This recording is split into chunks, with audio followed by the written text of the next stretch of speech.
सहनौ भुनक्तु सह वीर्यं करवावहै तेजस्विनावधीतमस्तु मा विद्विषावहै। ॐ शान्तिः शान्तिः शान्तिः। सदाशिवसमारम्भां शङ्कराचार्यमध्यमाम् अस्मदाचार्यपर्यन्तां वन्दे गुरुपरम्पराम्। अज्ञानतिमिरान्धस्य ज्ञानाञ्जनशलाकया चक्षुरुन्मीलितं येन तस्मै श्रीगुरवे नमः। तस्मै श्रीगुरवे नमः।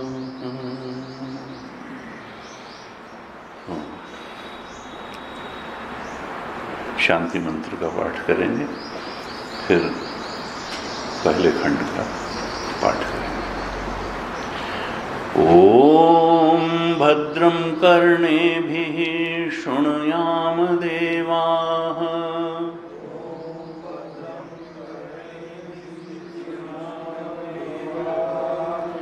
भद्रं पश्येमाक्षभिर्यजत्राः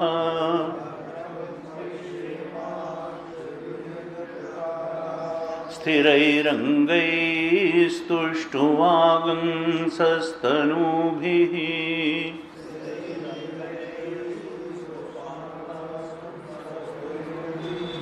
व्यशेम देवहितं यदायुः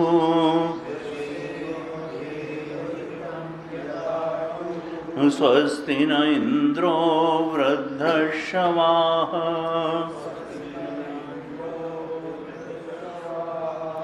स्वस्ति नः पूषा विश्ववेदाः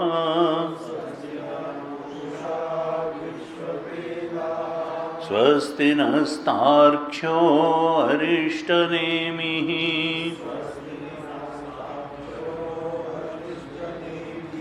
स्वस्ति नो बृहस्पतिर्दधातु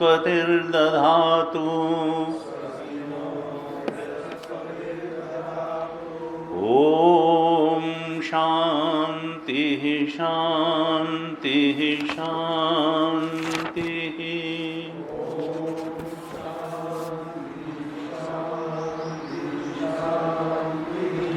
ॐ ब्रह्मा देवानां प्रथमः सम्बभूव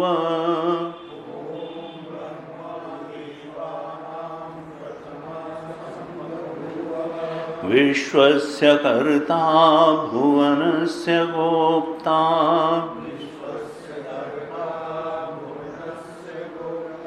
स ब्रह्म विद्यां सर्वविद्याप्रतिष्ठाम्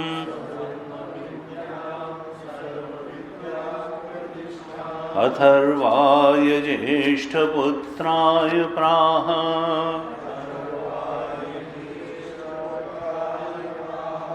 अथर्वणीयां प्रवदेत ब्रह्मा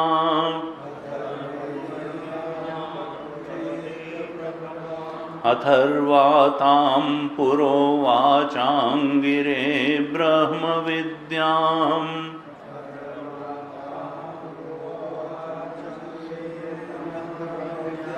स भारद्वाजाय सत्यवहाय प्राह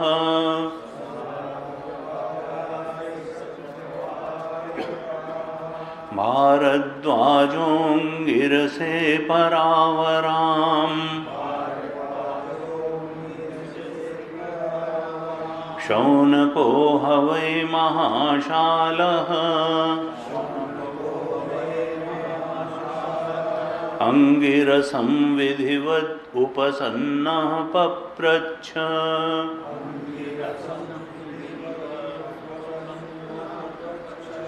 कस्मिन्नु भगवो विज्ञाते सर्वमिदं विज्ञातं भवतीति तस्मै स होवाच द्वे विद्ये वेदितव्ये इति हस्म यद्ब्रह्मविदो वदन्ति परा चैवापरा च तत्रापरा ऋग्वेदो यजुर्वेदः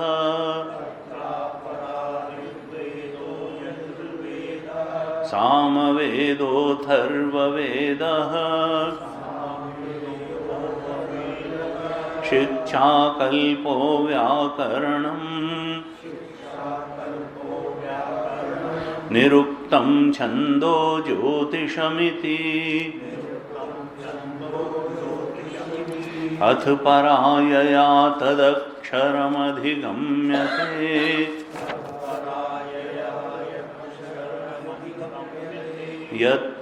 यत्तददृश्यम् अग्राह्यम् अगोत्रम् अवर्णम् अचक्षुः श्रोत्रम्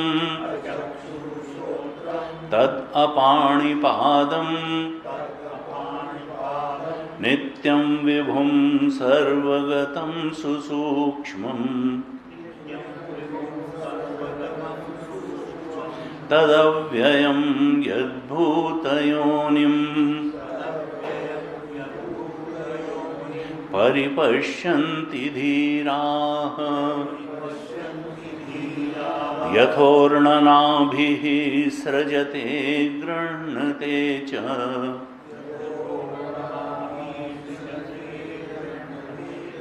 यथा पृथिव्याम् ओषधयः सम्भवन्ति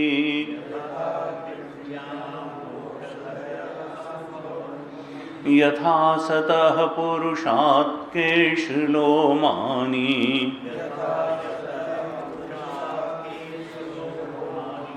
तथाक्षरात् सम्भवतीह विश्वम् तपसा चीयते ब्रह्म ततोऽन्नमभिजायते अन्नात् प्राणो मनः सत्यम् लोकाः कर्मसु चामृतम् यः सर्वज्ञः सर्ववित् यस्य ज्ञानमयं तपः तस्मादेतद्ब्रह्म नाम रूपमन्नं च जायते। दूसरे खंड का भी थोड़ा पाठ करते हैं। तदेतत् सत्यम् मंत्रेषु कर्माणि कवयो यान्यपश्यन् तानि त्रेतायां बहुधा सन्ततानि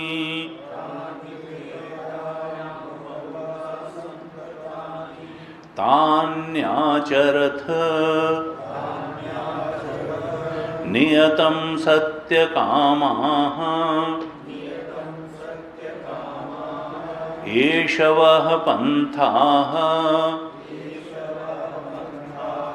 सुकृतस्य लोके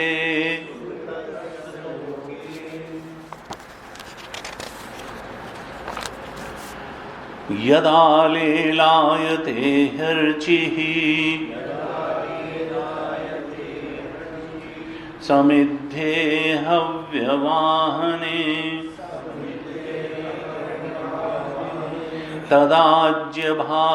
तदाज्यभागावन्तरेण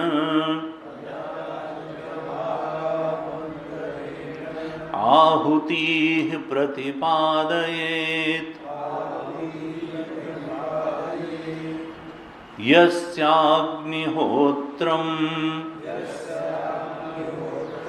अदर्शम् अपौर्णमासम् अचातुर्मास्यम् अनाग्रयणम्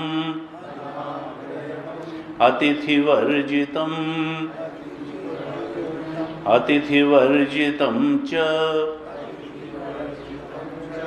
आहुतम् अवैश्वदेवम् अविधिनाहुतम् आसक्तमांस्तस्य लोकान् हिनस्ति काली कराली च मनोजवा च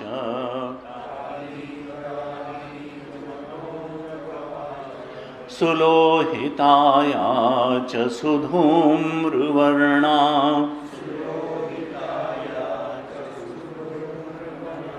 स्फुलिंगिनी विश्वरुचि च देवी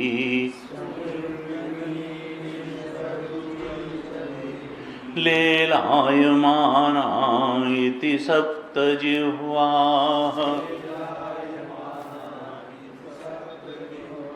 एतेषु यश्चरते भ्राजमानेषु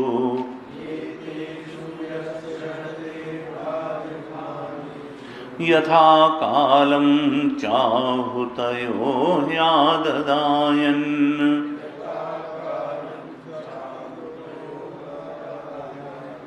तं नयन्ते ताः सूर्यस्य रश्मयः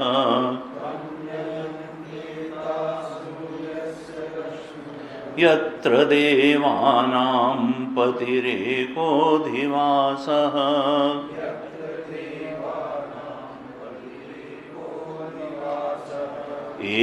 एह्येहीति तमाहुतयः सुवर्चसः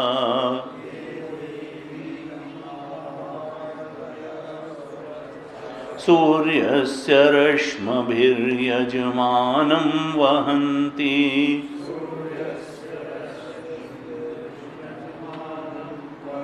प्रियां वाचमभिवदन्त्योर्चयन्त्यः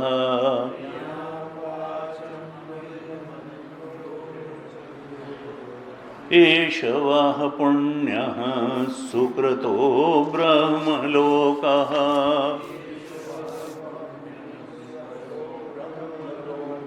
प्लवाहेते अदृढा यज्ञरूपाः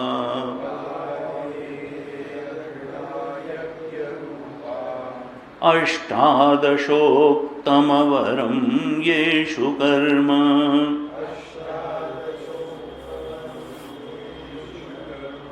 एतच्छ्रेयो येऽभिनन्दन्ति मूढाः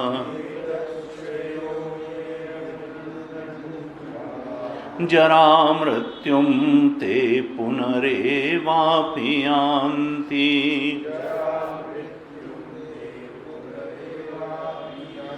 अविद्यायामन्तरे वर्तमानाः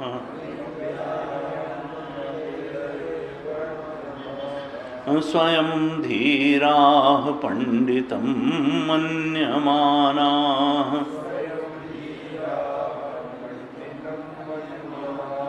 जङ्घन्यमानाः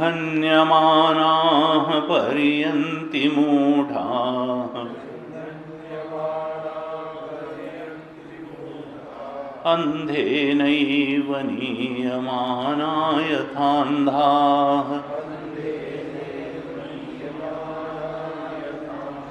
अविद्यायां बहुधा वर्तमानाः वयं कृतार्था इत्यभिमन्यन्ति बालाः।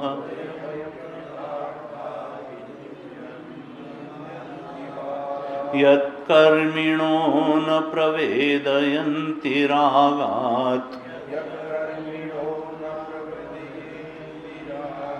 तेनातुराः क्षीणलोकाश्च्यवन्ते। इष्टापूर्तं मन्यमाना वरिष्ठम्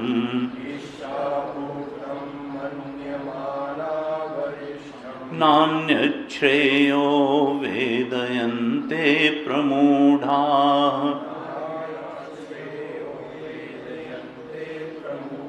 नाकस्य पृष्ठे ते सुकृतेऽनुभूत्वा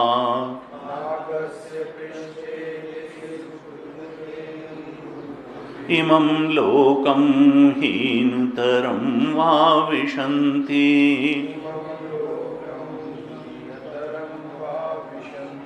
तपः श्रद्धे ये ह्यपवसन्त्यरण्ये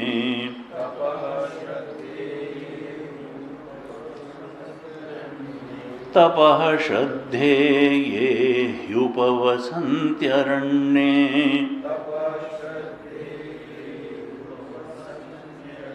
शान्ता विद्वांसो भैक्ष्यचर्यां चरन्तः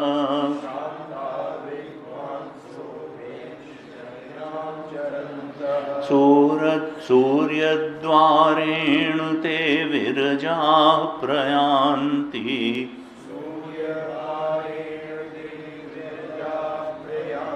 यत्रामृतः स पुरुषो ह्यव्ययात्मा।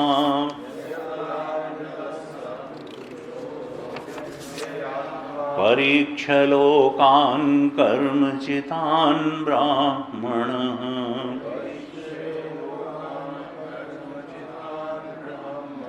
निर्वेदं मायान्नास्त्यकृतः कृतेन।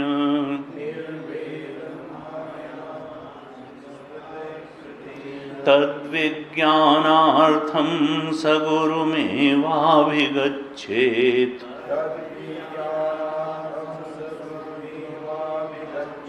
समित्पाणिः श्रोत्रियं ब्रह्मनिष्ठम्।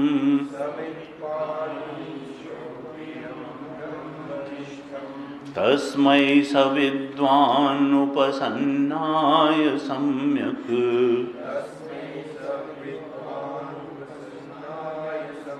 प्रशान्तचित्ताय शमान्विताय।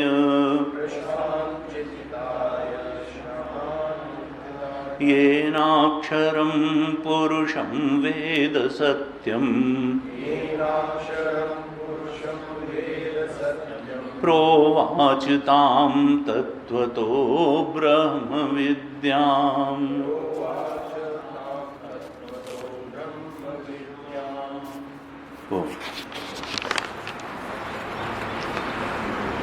मुंडक उपनिषद के अध्ययन के क्रम में हम प्रथम मुंडक के करीब समाप्ति पर पहुंच गए थे। जैसा कि मूल प्रश्न है जो महाशाला शौनक गुरु अंगिरस से करते हैं कि कस्मिन्नु भगवन् विज्ञाते सर्वमिदं विज्ञातम भवति इति। गुरुदेव, वो कौन सी एक वस्तु है जिसको जान लेने से सब कुछ जाना हुआ हो जाता है? कस्मिन्नु भगवो विज्ञाते, कैसे ऐसा हो सकता है कि एक को जानने से सब कुछ जान लिया जाए? ये प्रश्न जो है छांदोग्य उपनिषद के श्वेतकेतु से थोड़ा सा ऊपर का प्रश्न है, क्योंकि वहाँ जब उनके पिता ने कहा था कि भाई क्या तुमने उस बात को जाना जिसको जानने से गुरुकुल तो हो आए, तुम प्रणाम भी नहीं कर रहे हो, नमन भी नहीं कर रहे हो, अहंकार भी तुम्हारा समाप्त नहीं हुआ, लेकिन तुमने बहुत कुछ पढ़ा, लेकिन क्या उस तत्व को जाना जिसको जानने से सब कुछ जाना हुआ हो जाता है? और वो कहता है ऐसा कुछ नहीं हो सकता है। शास्त्र भी प्रमाण है कि घट के ज्ञान से पट का ज्ञान नहीं होता है। जो चीज़ जानी जाती है वो चीज़ जानी जाती है। घड़े के ज्ञान से कपड़े का ज्ञान थोड़े हो जाएगा, घड़े के ज्ञान से घड़े का ज्ञान होगा, कपड़े के ज्ञान से कपड़े का।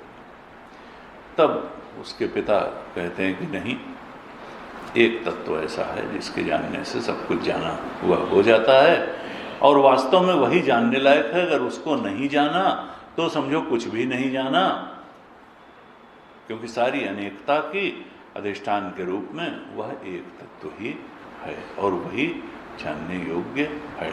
और वहाँ पर फिर वो कहते हैं सदैव सौम्य इदम अग्रे आसीत एकमेव अद्वितीय। हे श्वेतकेतु, इस पूरी सृष्टि के पहले, अर्थात जब महाप्रलय काल था तो एक सत ही था। सद एव सौम्य, हे सौम्य श्वेतकेतु, एक सत ही था। इदम इदम इदम करके जो कुछ भी सृष्टि भासती है, इस सब के पूर्व में जब ये इदम था ही नहीं, तब केवल एक ही तत्व था। सदैव सौम्य इदम अग्रे आसीत एकम एव अद्वितीयम, वो एक ही था और अद्वितीय था, आधा आधा भी नहीं था, चौथाई चौथाई चार बार। क्योंकि एक कह दें तो लोग कहें टुकड़े थे, नहीं, न टुकड़े थे और न मल्टीप्लिकेशन, न दो था, न डिवीजन था, न मल्टीप्लिकेशन था, बस एक था और अद्वितीय। इसलिए अद्वितीय कहना भी जरूरी है, क्योंकि आधा आधा दो हो सकता है।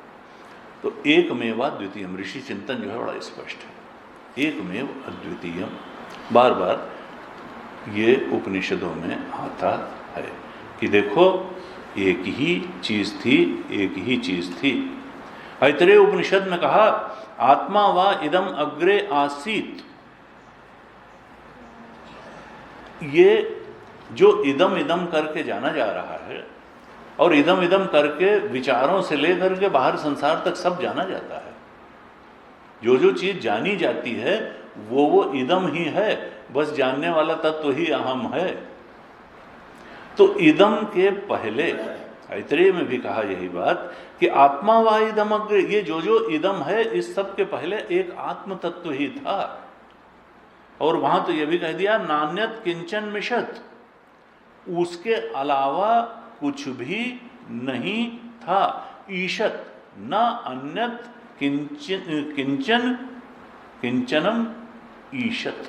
ईशत का मतलब किंचित मात्र भी और कुछ नहीं था, न कोई पदार्थ था, न कोई चेष्टा थी, न कोई कर्म था, कुछ भी नहीं था।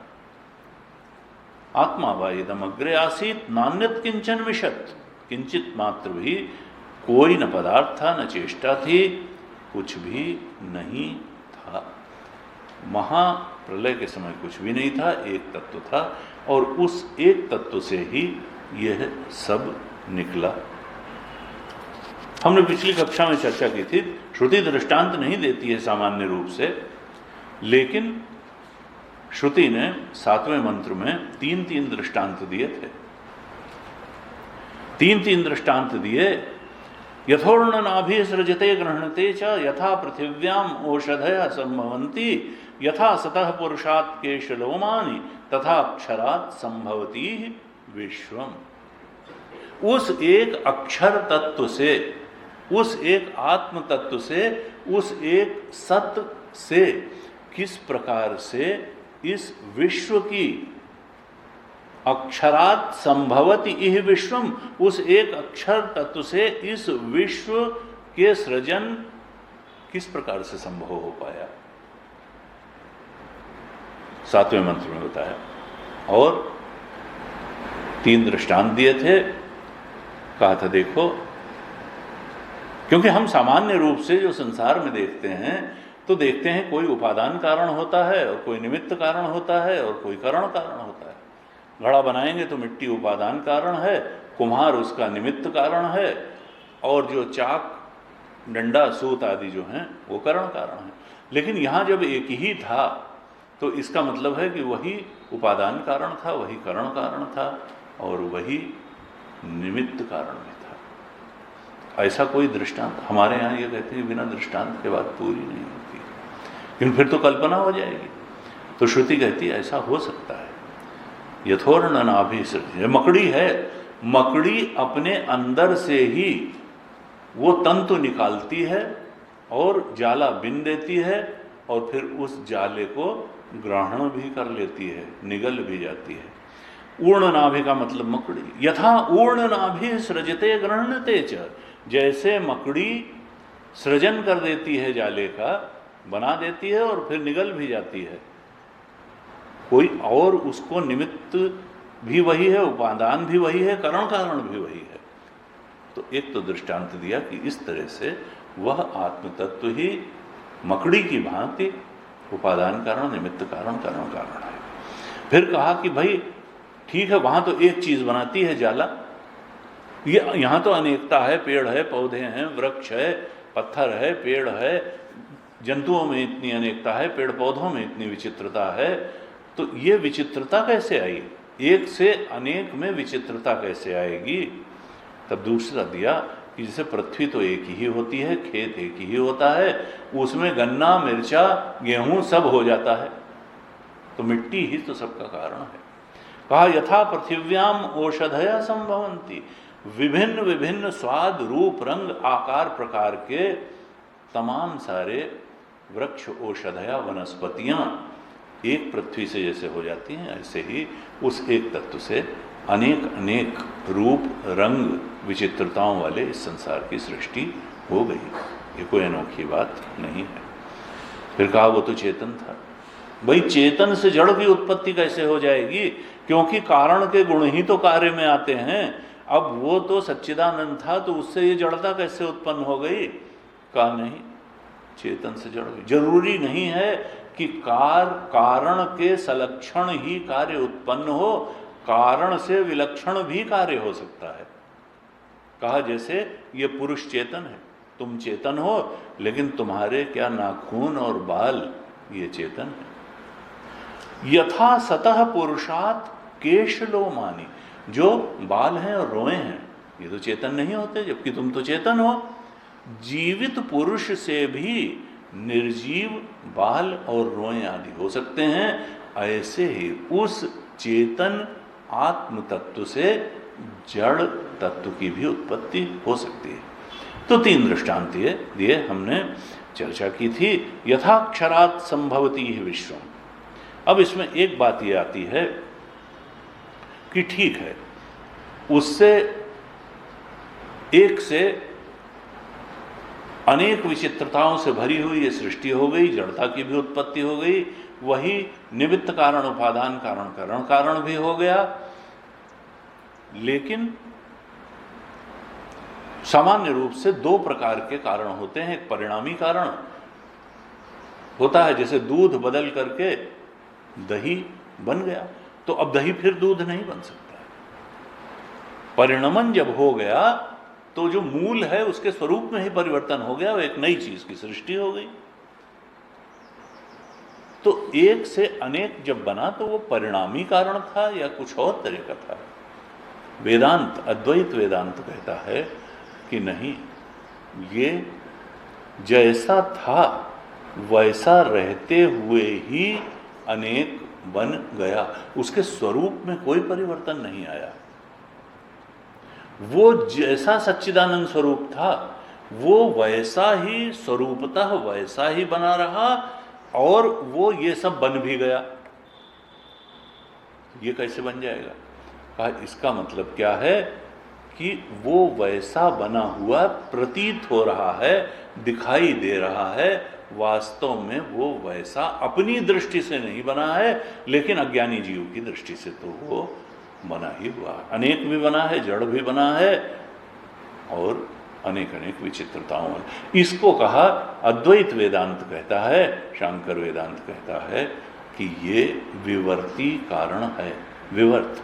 और इसका क्लासिकल दृष्टांत है रज्जु सर्प का। तुलसी बाबा ने इसी को कहा, यन्मायावशवर्ती विश्वमखिलम ब्रह्मादिदेवासुरा यत्सत्वादि अमृषैव भाति सकलम रज्जौ यथा अहेर भ्रम। उसने अपनी माया से ये सब सृजन कर दिया, और उसको तो मालूम ही नहीं, वो क्यों ईशन करेगा, वो सब माया ही उसकी कर रही है। यन्मायावशवर्ती विश्वमखिलम, ये सारा विश्व उसकी माया के। इसीलिए हम लोग कहते हैं कि भाई पार्वती जी की पूजा करो, सीता जी की पूजा करो। क्यों? जनक सुता जग जननी जानकी अतिशय प्रिय करुणा निधान की, ताके जुग पद कमल मनाओ जा सुकृपा निर्मल मति पाओ। इसको रामायण की गायत्री कहा जाता है, रामचरितमानस में। क्योंकि गायत्री में क्या है? ओम भूर्भुवः सुवः तत्सवितुर्वरेण्यम भर्गो देवस्य धीमहि धियो यो न प्रचोदयात्। ओम भूर्भुवः सुवः, हे समस्त ब्रह्मांड के मालिक, तीनों लोगों अर्थात समस्त ब्रह्मांड के मालिक भूर्भुवः सुवः। सूर्य को ब्रह्म का प्रतीक मान करके सूर्यदेव, सूर्योपनिषद में हमने पढ़ाया भी था। तो सूर्य को ब्रह्म का प्रतीक मानते हुए साधक कहता है, हे समस्त ब्रह्मांड के मालिक, हे ब्रह्म के प्रतीक सूर्य, ओम भूर्भुवः सुवः तत्सवितुः वरेण्यम, हे सविता देवता, तुम ही तो एकमात्र वर्ण करने योग्य हो, तुम्हारे अलावा और क्या वर्ण करने। जो भी वर्ण किया जाएगा वो अपने आप में ही स्थिर नहीं है, एक दिन चला जाएगा। तो वर्ण करना है तो शाश्वत चीज का वर्ण किया जाए, जो कभी कम से कम खुद तो न जाए। सवित ओम भूर्भुवः सुवः तत्सवितुर्वरेण्यम, कहा भर्गो देवस्य धीमहि, तुम भर्गा हो। और हर आदमी उधार की ताकत लिए हुए है, उनकी ताकत अपनी ताकत है, उस ब्रह्म की सच्चिदानंद, क्योंकि वही सत है और वही चेतन है और वही आनंद है। उसका आनंद उधार का लिया नहीं हुआ है, उसकी सत्ता उधार की ली हुई नहीं है, उसकी चेतनता उधार की ली हुई नहीं है।